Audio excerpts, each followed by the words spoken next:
What's up guys, Footy Manager TV here, and this is my third episode of my Tottenham Hotspur save in FM 2013, the beta version. This is my last video I'll be doing on the beta version. The next will be on the full version, which I think it's out today, but I won't have much chance to play over the weekend, but early next week I'll make some videos of that and see if the game is any different, and hopefully I'll be able to download new skins that people make instead of just I don't really like the white screen. I like a darker version mostly because it hurts my eyes a bit. But yeah. Anyway, on to the results. Like I mentioned last video, we started really bad, especially in the league.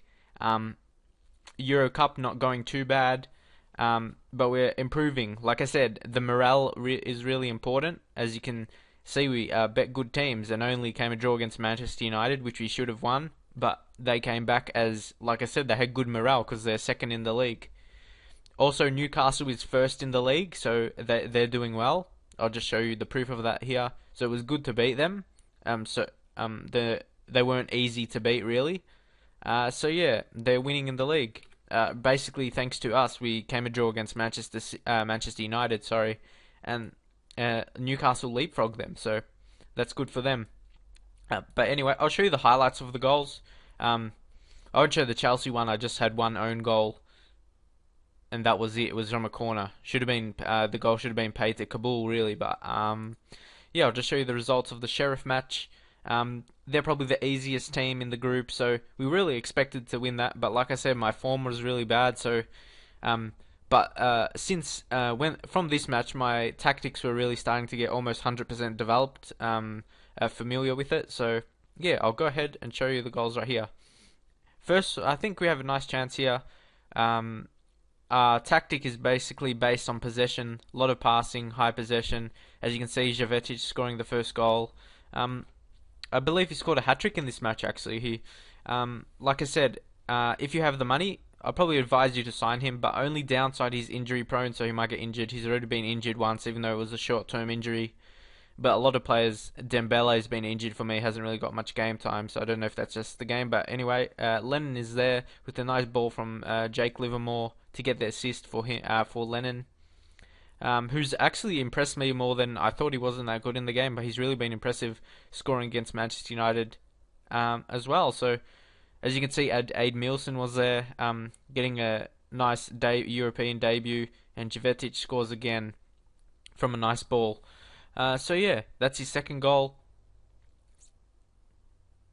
And here comes the last goal for us, which will be Jovetic's hat-trick. And Aid Milson, he did okay, nothing impressive, but he's still gelling with his other teammates, as he can't speak fluent English yet. So as you can see, nice ball from Huddleston, and Jovetic scores his hat-trick, which was a very good, which got me the accomplishment on Steam for getting a hat-trick, which is good. Yeah, I was very impressed with Jovetic's performance. He's a very good player. And here's our next match in the league. It was finally good to get a win against Aston Villa.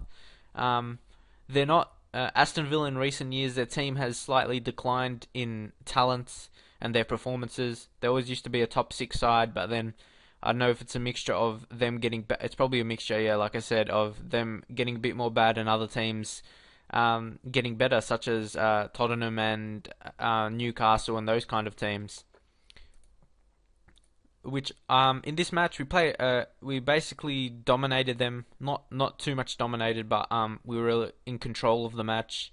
And here's a nice cross by Lennon. It was meant to be a cross, but ended up being a goal.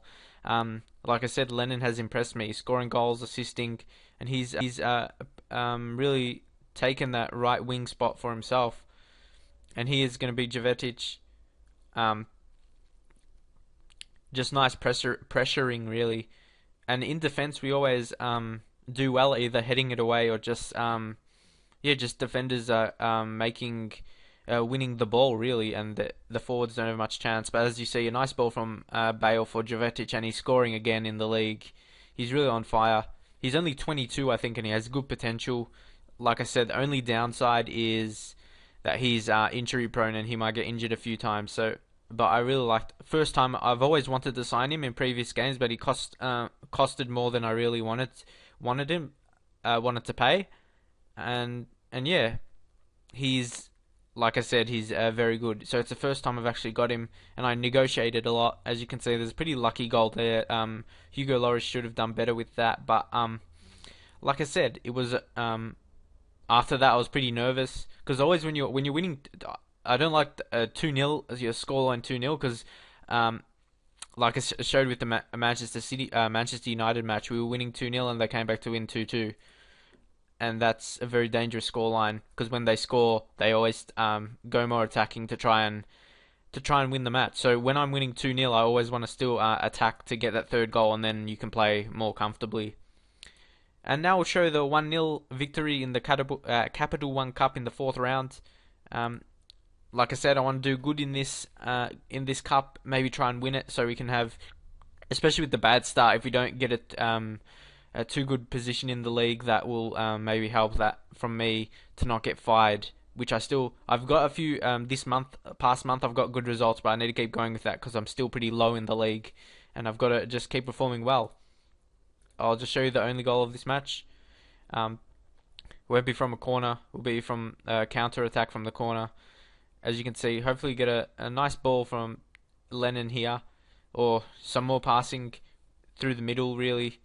And Sigurdsson, who's a very good player with passing, very good from free kicks as well. Haven't scored any yet, but I expect him to because he did in FM 2012 for me in my Hoffenheim save. He was a beast.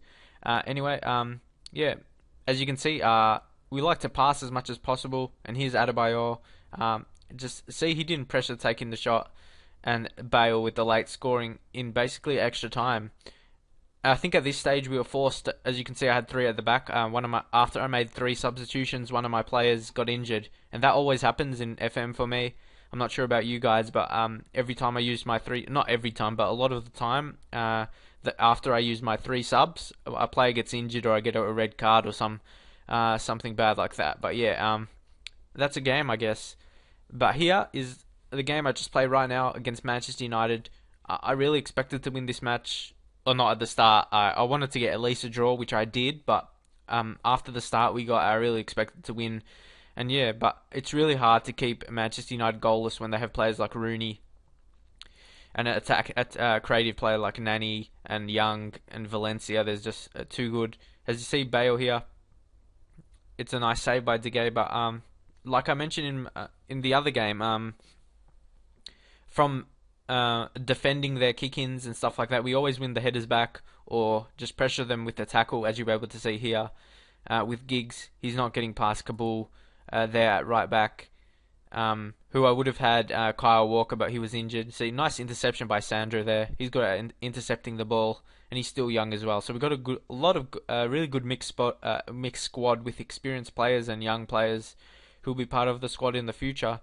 As you can see here, Bale, he makes good runs with the ball. Lennon comes in and scores a beautiful goal. Like I said, he's been dominating. I expected to him just be a backup, but he's come in to be a starting player for us.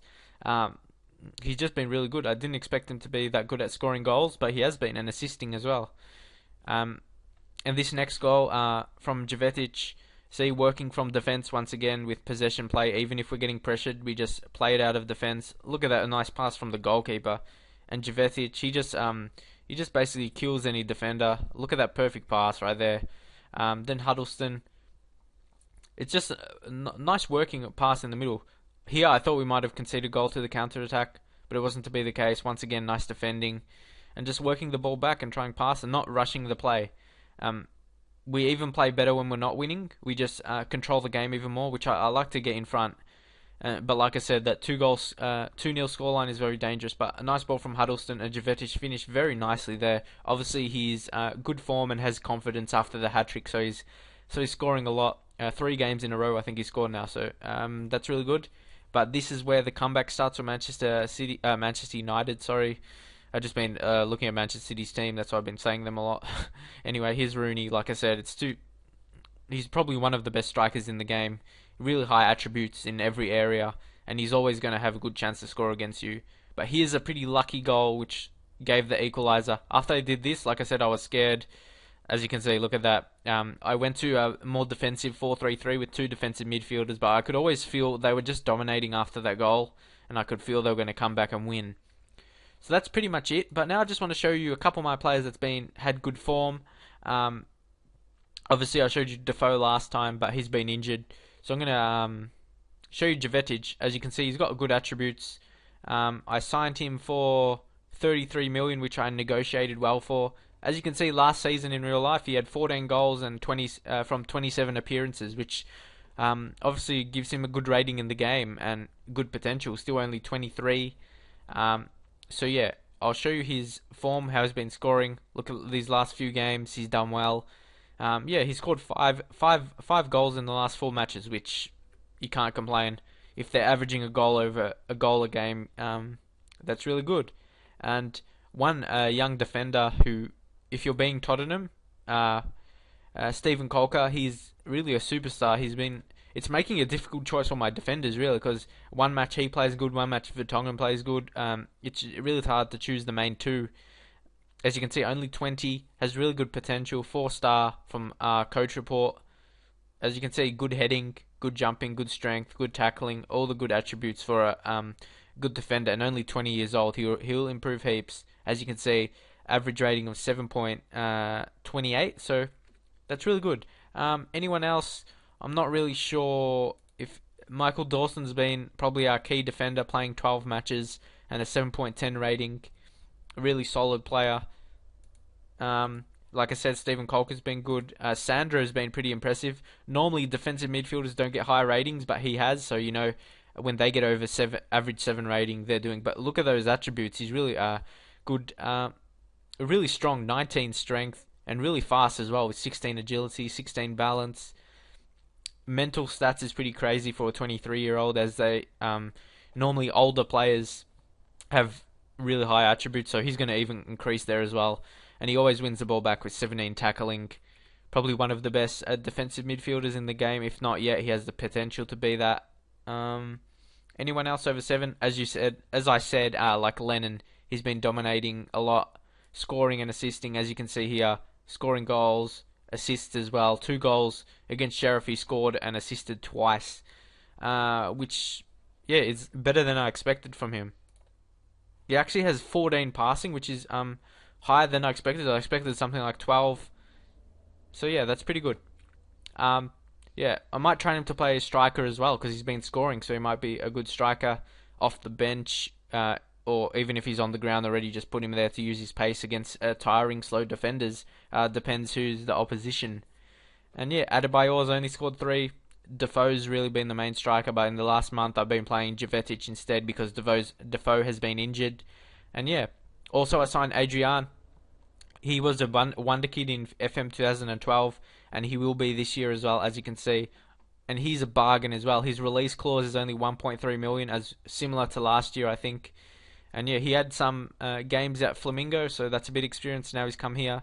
My coach report has 4.5 stars, so that's really he'll be in the future. He'll be like a key player in an attacking midfielder role. I'll show you my main tactic here, 4-3-3, where it has different centre mid roles. You have an attacking playmaker, which Dempsey or Sigurdsson will be taking over, and like I said, Adrian will play that position as well. A ball-winning midfielder, which Sandro will be the main player there, and Scott Parker, but he's been injured. I'm just giving him some reserve matches so he can get back fitness. And deep-lying playmaker, usually Huddleston will be there. Huddleston's actually a really good player as well, as I can show you his attributes here. He's made some improvements as well. He's got really good passing, and he's strong. So he's perfect for a deep-lying playmaker. Doesn't have any real weakness. Only weakness is his pace, which doesn't really matter for a deep midfield player, as he's just centrally, and his pace doesn't matter too much, and his finishing is the only other bad thing really, which, like I said, in a deep lying playmaker role, doesn't really have much effect, and every other attribute is really good. But really, his passing is good, and he's pretty good from long shots, even though I probably think he should take less long shots, as I just want to pass it more. But yeah, he's doing really well. Vertonghen, he can play a lot of roles in defence. But like I'll explain our tactic here, we've got a wing back with the inside forward.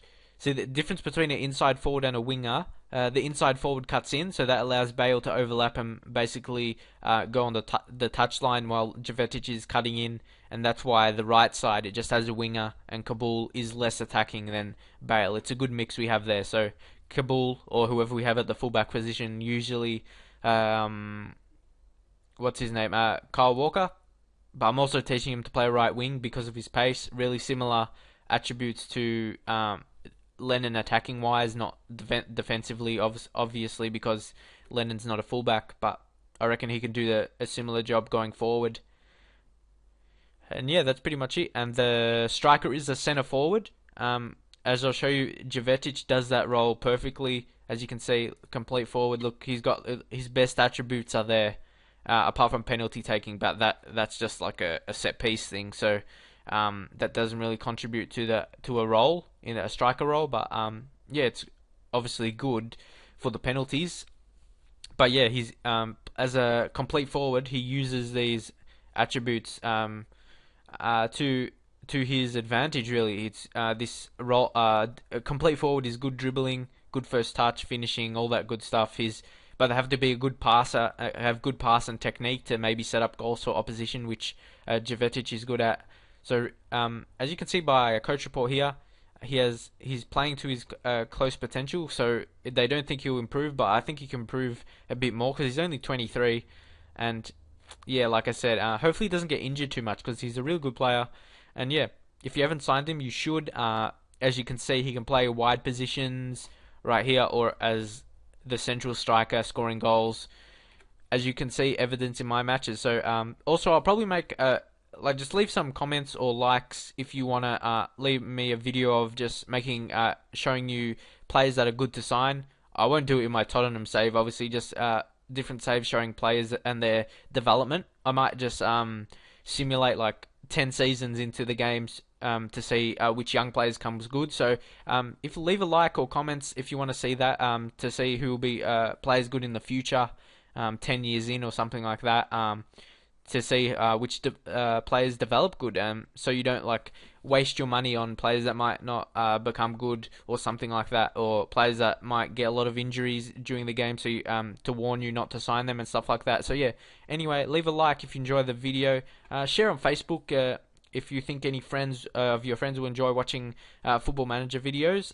So yeah, that's pretty much it. Like I said, I'll be pretty busy over the weekend, so no uploads probably to early next week, Monday or Tuesday. So yeah, like I said, that's enough for now, and I'll see you next time.